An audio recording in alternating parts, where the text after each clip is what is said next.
हरिओम. आज मंगळवार 23 एप्रिल 2024, हनुमान जन्मोत्सव, चैत्र पौर्णिमा, शके 1946. सद्गुरू ब्रह्मचैतन्य गोंदवलेकर महाराज आज आपल्याला सांगणार आहेत की संतांनी लिहिलेले ग्रंथ हे त्यांच्या मृत्यूपत्रासारखे आहेत. ऐकूया.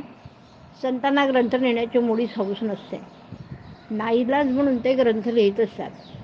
तुम्हाला असं वाटतं का की नाथांनी, समर्थांनी ज्ञानेश्वरीची पारायण करून नंतर आपले ग्रंथ लिहिले? त्यांचं ज्ञान स्वतंत्र असतं आणि ते साक्षात भगवंतापासून आलेले असतं. त्यामध्ये अर्थात मागील ग्रंथकारांनी सांगितलेल्या काही गोष्टी येणारच. संतांनी लिहिलेले ग्रंथ हे त्यांच्या मृत्यूपत्रासारखे आहेत. आपले मुलगे चांगले वागतील अशी ज्या बापाला खात्री वाटते तो कशाला मृत्यूपत्र लिहील? तशी ज्याला खात्री नसते तो नाईलाजाने मृत्यूपत्र लिहितो. आणि मग त्याचप्रमाणे संतांनी हौसेने किंवा विद्वत्ता दाखवण्यासाठी ग्रंथ लिहिले नाही, तर आपल्यासारख्या जडजीवांचं कल्याण व्हावं ही तळमळ त्यांना होती आणि म्हणून त्यांनी ग्रंथ लिहिले. पोथी, पुराणं, सत्पुरुषांचे ग्रंथ यांचा आपल्या जीवनाशी निकट संबंध असतो. असल्या ग्रंथांमध्ये ज्याच्या व्यवहारामध्ये उपयोग करता येतो असा वेदांत सांगितलेला आहे. आपल्याला सुचणार नाही तितक्या शंका समर्थांनी घेऊन त्यांची उत्तरं दासबोधामध्ये दिली आहेत.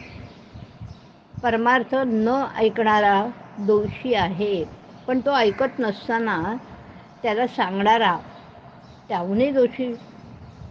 आता हा दोष पत्करूनही संत जगाला परमार्थ सांगत असतात. त्याचा फायदा करून घ्यावा.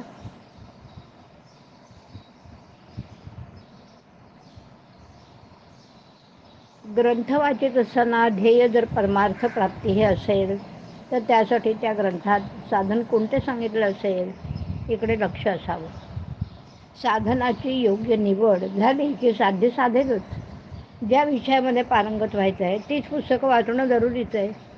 आमचं उलट होतं. गणित विषय घेतो आणि वाचतो कादंबऱ्या, मग गणितात पास कसं होणार? परमार्थ हे जर ध्येय असेल तर संतांच्या ग्रंथांचाच अभ्यास करावा, त्यांचंच श्रवण मनन करावं. आपण आपले मन भगवंताच्या चरणावर चिकटवून ठेवावं आणि देह आहे ना तो प्रारब्धाच्या प्रवाहामध्ये सोडून द्यावा. कधी तो सुखात राहील, कधी दुःखात राहील, कधी तो बरेच दिवस सरळ जाईल, तर कधी कधी तो मध्येच गचका खाऊन बुडायच्या बेताला पण येईल. पण त्याच्या कोणत्याही अवस्थेमध्ये आपला आनंद कायम टिकेल यात शंका नाही. आपल्या देहाकडे आपण वेगळेपणाने पाहायला शिकलं पाहिजे. मन द्यावं भगवंताला आणि देह द्यावा प्रारब्धाला, म्हणजे हे सगळं साध्य होईल. देहाचे सुख दुःख बरोबरच असावं, ते आत शिरून मनावर परिणाम करता कामा नये. भगवंताच्या नामाने हे हमखास घडतं हो. म्हणून अखेर नामाशिवाय गत्यंतर नाही. संतांच्या ग्रंथांचा खरा अर्थ हा कृतीनेच कळेल. हरिओम. हरिओम तत्सत. हरिओम.